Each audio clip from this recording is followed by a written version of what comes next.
মানুষ এখন ক্রিম আপাকে কেমন কষ্ট দিচ্ছে সে সম্পর্কে আমার জানা নেই, কিন্তু বিশ্বাস করেন রাসেল ভাই, ক্রিম আপা এক গাদা মেকআপ মারা ক্ষমা নিয়ে যেরকম ভিডিও সোশ্যাল মিডিয়ায় আপলোড করে রাত বিরাতে এদেশের মানুষকে কষ্ট দেয়, তার সেই কষ্ট দেওয়ার তুলনায় এই কষ্ট অতি সামান্য বলে ধারণা করা যায়। তবে কথা হচ্ছে, নিজের মুখে নিজে ক্রিম মাখেন কিংবা গু মাখেন সেটা একান্তই আপনার ব্যাপার, কিন্তু তিনি তার নিজের মুখে গু মেখে ক্ষান্ত থাকতেন না।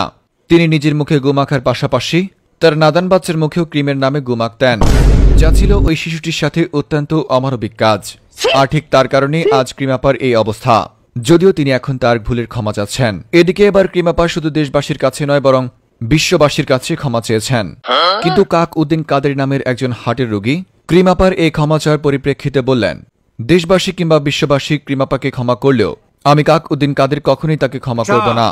কেননা শেষবার যখন তিনি হার্ট অ্যাটাক করেন তখন ক্রিম আপার মুখে এক গাদা সাদা মেকআপ দেখে তাকে ভূত ভেবে ভয়ে স্টক করে বসেন। তাই তো ক্রিম আপার উপর সেই ক্ষোভ তিনি আজও লালন করছেন। এই ক্রিম আপার এমন কর্মকাণ্ড নিয়ে বিস্তারিত দেখুন রিপোর্টার মহিলা আক্তার পুরুষের রিপোর্টে।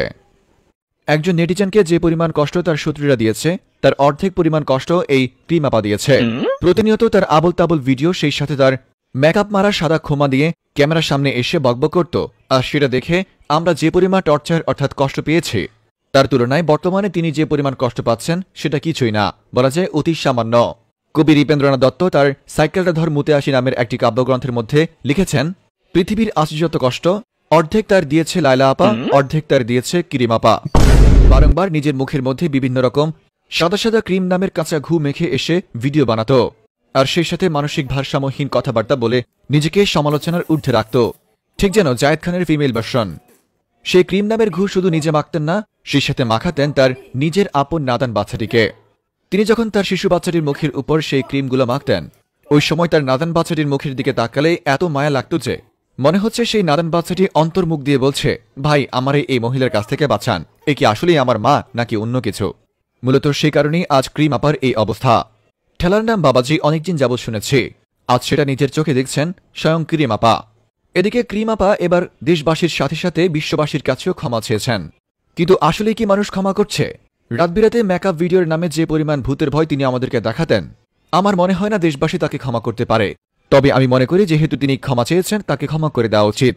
এদিকে কাক উদ্দিন কাদের নামের একজন হার্ট অ্যাটাকের রোগী সে ভদ্রলোক ক্রিম আপার এই ক্ষমা চাওয়ার ভিডিওর পরিপ্রেক্ষিতে বললেন, বিশ্ববাসী কিংবা দেশবাসী ক্রিম আপাকে ক্ষমা করলেও আমি কাক উদ্দিন কাদের তাকে ক্ষমা করব না।